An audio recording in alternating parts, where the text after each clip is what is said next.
All right, you guys, I'm going to give you a bit of a channeled message. Okay, I'm going to get right into it. Um, one of the first things that I'm getting is Crazy Rich Asians. This feels like this could be like a coworker. Um, so perhaps like there is and from what I can remember of the movie Crazy Rich Asians, it was about um like this really rich Chinese guy who wanted to marry like an American Chinese woman, and um and the family was feeling like American Chinese, like it was inappropriate for him to marry an American Chinese woman because like they didn't have all of the customs or like the pedigree of like the traditional wealthy Chinese family. So it's something, perhaps there's something there about like pedigree, about like perhaps someone who is culturally the same. So and even this is something that came up for me yesterday about like I think I saw someone saying that like black Americans were the Karens of black people, and this perhaps is like a Jamaican saying that. So there's something about like people who are part of the same group but then also kind of viewed as separately. That could even be something like, you know you're from it could even be something like, you may be very light skinned and people don't see you as a part of that group. Like if you're black and you're light complexion, you have a light complexion, then people may say, oh well, you're not really black, you're mixed, or biracial isn't black, or something like that. So you kind of, there's something going on there. um I also saw something about, and it could be something about like uh that could even be like really prejudiced. Like it could be like even something to the effect of like if you are homosexual, someone may think, oh, like homosexuals have diseases, so they don't want to like drink from the glass that you have, or something, like something very ignorant, right? So it's something like that may be going on. There is it may even be like something about like bathrooms, like uh can you use like a unisex bathroom or versus the women's bathroom or the men's bathroom, something like that. Okay, that's one thing that I'm getting. um I'm that to me feels like it's surrounding the work environment. Something about the work environment that is coming up. I'm also getting that there is some type of monitoring going on with the work environment. So if you are like required to do throat chakra, if you're required to do like timesheets or something like that, someone may be looking very closely at your timesheets, like when you log your time, when you're active on the computer, like is your account active? So almost like something like there's a shift happening um to where maybe perhaps in the past, like someone would send you a message and you wanted to leave it on red, then now they're able to see, like it's like they're getting a read receipt. They know when you received it, they know if you're typing or something like this, so they can like see all of this metadata. But that feels like very workplace environment. Okay. The next thing that I'm seeing is someone is kind of like an insult comedian, right? So, and I'm getting like when someone comes at you with the insults, and maybe they have like a good reputation for being able to roast people, but I'm getting that your comeback from when they try to come for you is going to bring them off of the stage and back down into the audience. Like it's almost like you're flipping it. Like someone comes for you, and then you, the way that you respond checks them so much that now you are like on the stage. You have everyone kind of cracking up. And that may be something that happens in like around the holidays. Perhaps it's like a family member. I'm getting the name Bob, Robert, Bob, Bobby, something like that. Um, yeah, I'm getting something like that. Like someone has some jokes. I'm also getting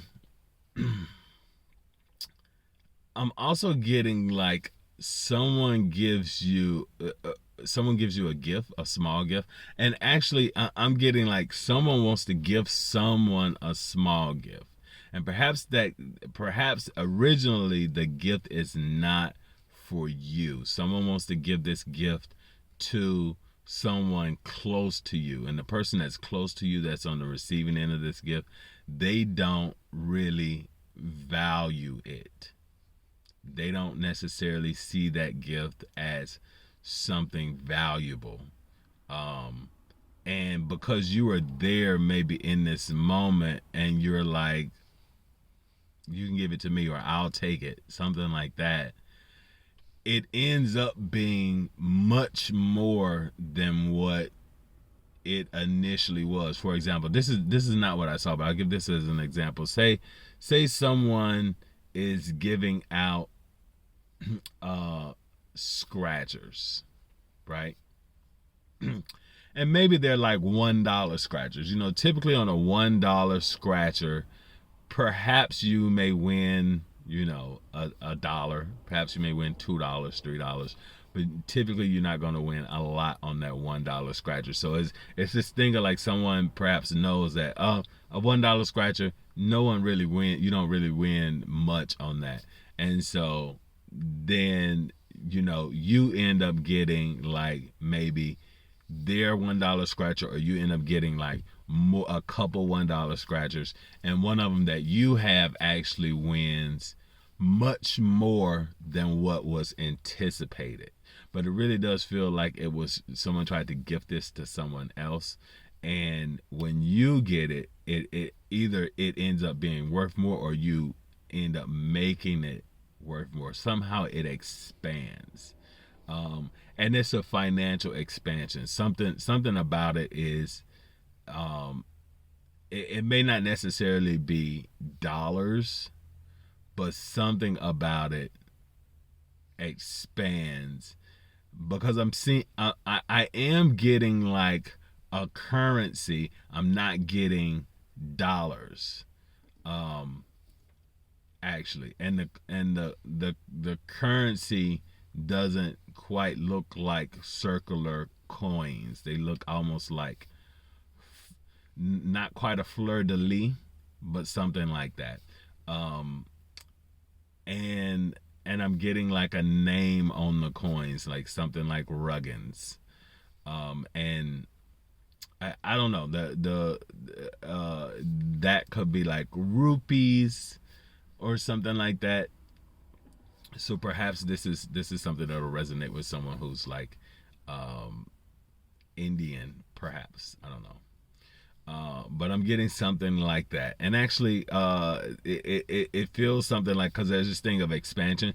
Because it feels like with this gift, I see this gift initially being received as a like a deflated balloon, and then when you get it, it inflates, and this balloon inflates almost to like being like a sack of coins, almost like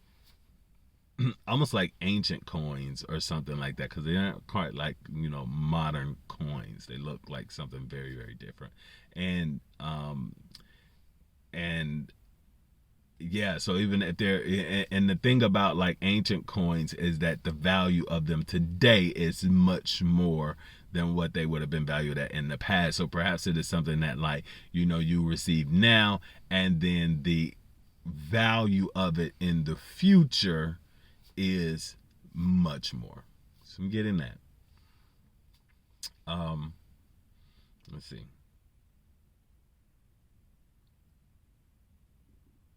Yeah, those three things. Trying to see what else I was picking up on. We're going into Sagittarius season. Jupiter is the ruling planet of Sagittarius, and Jupiter, where is Jupiter now? Is Jupiter in Aries or Taurus? Something about Jupiter placements is going on. I know there's a lot of movement. Saturn just moved into the first degree of Pisces, which is also a Jupiter ruled sign. So like we're going into Sagittarius where Jupiter, you know, which is ruled by Jupiter. So I'm getting like there's because we're in Sag season, it's also going to impact like this Piscean era of your chart because Saturn has moved there into Pisces. So something about this relationship between Jupiter and Saturn going on, and it and you know we do know that like you know as the solar system was developing, Jupiter was kind of coming in toward the inner planets, but Saturn helped to pull Jupiter back. So there's like an expansion and restricting energy. So it's something about like with the Sagittarius and Pisces being Jupiter ruled and Saturn coming in there. It's like something about that expansion and restriction combination that's going on. And I kind of feel that a little bit with that whole thing that I was seeing about the gift and the expansion. There's also an element of restriction to that too, because it's something about this balloon, and I'm seeing the balloon kind of flattened out, almost like I, I I'm a millennial. I say I'm the first millennial because I was born in 1982 and graduated in the year 2000. So I'm on the older end of the millennials. But I remember there used to be like these big rubber balloons that had kind of like a rubber band on the end, and when you blow them up and with this rubber band thing you could bounce them off. So it's that kind of balloon, not like the little balloons that you blow up. It's kind of like that, but how those look deflated and you bounce this thing off. And that balloon is almost like on some kind of like keychain thing. It looks like a key. It's like a balloon and a key. So something is a key. Something unlocks something. It's something about this that unlocks something that then leads to, you know, this reward and expansion. Um, mm, I picked up on a lot more. Something about so let me go back to some of this other stuff that I was seeing earlier. Um, about that cleanliness, about something about like uh the toilet. So something needs to be flushed out. It's really like a prejudice. I really get like you know people are very resistant to the kind of like progressive ideas because then it causes you to be like, oh well, I have to think about, for example, like, oh, I have to think about what pronouns to call you. So which is kind of dumb. Like it's not really like that hard to say they because you use they as like a gender neutral pronoun all the time. But I get like this thing of like a lot of ignorance and that like people continue to hold on to that perhaps needs to be flushed, right? And that can be like ignorance about about like different races of people. I do get race as a thing, and because I was getting like Crazy Rich Asian Chinese, maybe it is something about like um how people stereotype and group people together. It could be it doesn't necessarily have to be Chinese. It could be like Southeast Asian because I was getting the whole thing of like rupees. Um, and actually I seen something recently about someone was saying like this, you know, Southeast Asian dude has like affected like an Afro Latino identity Like they say he's like a 40-year-old Indian guy who um, has kind of Rachel Dolezal his identity into being like a 27-year-old Afro Latino, and with that he has gotten a lot of like, you know, which switching his identity, he's gotten a lot of uh, like notoriety. I even think he's on like Fox Soul, like talking about different things. But people are kind of calling him out, as they did Rachel Dolezal. It was an interesting story. I met Rachel Dolezal before she was, you know, exposed as, you know, being a white woman pretending, affecting like a light skinned black woman's identity, right? And it's a very similar thing with this Indian guy because he's not portraying himself as a dark skinned black person. He's portraying himself as a, you know, a silky bearded, full bearded, you know, Afro Latino, which perhaps, and then talking about black identity stuff, but you know, affecting an identity that people perceive as like a privileged identity within like the black community. But anyway, when I met Rachel Dolezal, this was in Mississippi. This was when I was in college. I was at Ole Miss, but a group of people that I was involved, kind of working with on campus, we were like do like different kind of student programming, and we were putting together like an open mic spoken word poetry kind of night in the city. And so to do some research, we traveled to Jackson and we went to a spoken word cafe. And like the group that I was a part of, it was mostly black but pretty diverse. You know, there was like Nigerian students as a part of the group. You know, it was co-ed, and you know, just, but we're mostly from Mississippi, but not everyone. You know, different like financial statuses and whatnot, but we're all trying to do like this programming on campus, and we just came together to do this. So we take this trip down to Jackson, we go to the spoken word cafe, lots of fun, we recruited some people, and I stepped outside probably to smoke a cigarette or something like that. And while I was outside, there's like a couple people standing around and I'm talking to, and I see this white girl with like micro braids, like curly micro braids or something like that. And she was very like, you know, my brother, you know, like she had the like language thing down. And I remember I didn't like question, you know, her or anything like that. I just was like, this just looks very interesting to me. She looks very, very interesting to me. You know what I mean?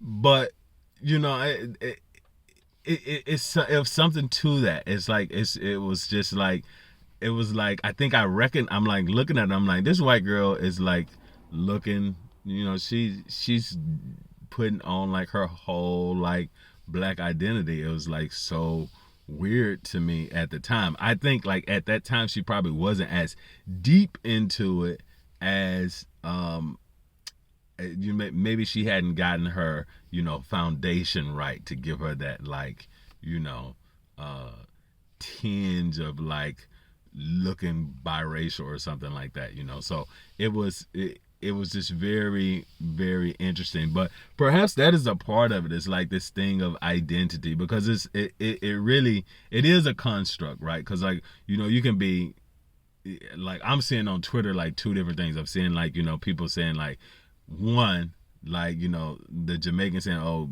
like black Americans are different, and people saying like, oh, we all the same. You know, if you're not white, then you black, you know, kind of thing. And even I posted this joke from this comedian Dominique that she used to tell, where she's like, you know, She's like, I like everybody, black people, white people, but I don't care what you call yourself, Jamaican, Mexican, whatever. If you not white, you black, because that's how they look at it. If you not us, then you them. She was like, because if they bring up the bus and say we're going back to slavery, what she say? She say, SA, you too. She said, Jamaica rude boy, you coming too. Asians, bring the computers. Right? So, so on the one hand, you have people saying like, "Oh, all of us are together," but then at the same time, like you have like people calling out that, "Oh, this Indian guy is pretending to be, you know, Afro Latino, and he speaks Spanish fluently, you know, as a part of his identity." But you know, in that case, people are saying like, "Oh, we're not the same." So you definitely get that. So it's something happening there in terms of identity. Uh, what else am I picking up? Uh, I don't know. I hear Joni Patry talk about this ideal of gandanta, which I guess is like where Pisces meets Aries. It is like a feeling of drowning. So that has kind of come up in the environment. I've felt like with there was like a boat that capsized, and other people were saying they've seen like they were trying to stay out of the water because they saw some. And actually, I'm getting like a confirmation on this. They were seeing some like boats capsized and things like that. So maybe a good time to stay away from water. Um, Particularly on boats. And but it also will be a thing of choking, like a choking sensation, or a friend of mine is in the hospital because like fluid is in his lungs. So that's like something that's going on. And actually it's because, again, I spoke about Saturn being at the early degree of Pisces. The gandanta degree is like the end of Pisces going into Aries. And I don't know how that shifts with Vedic to sidereal, because Vedic to like Western, but like, in, am I saying it right? Vedic, right? And it's usually almost like off about 30 degrees. So like, perhaps in Vedic astrology, we are somewhere at that Aries point, that Gandanta point, rather, the end of Pisces going into Aries, because you're going from a water to a fire sign. Um, but yeah, so that's what I'm getting. I hope that like that. Let me see if I'm picking up on anything else like in terms of names. I again, like this R name Bob, for sure. Bob, Robert, Bobby, something's there. Something with like an R name. Roofies, Ruthie, um, uh, Reggie, and perhaps these are all names who may be like coming into some financial reward. Um, but I got most of those names. Um, Again, China strong, India very strong. Um, was I getting something about socks? I don't know. But yeah, that's what I got for you. I hope you appreciate this channel message. I'll try to do one again soon.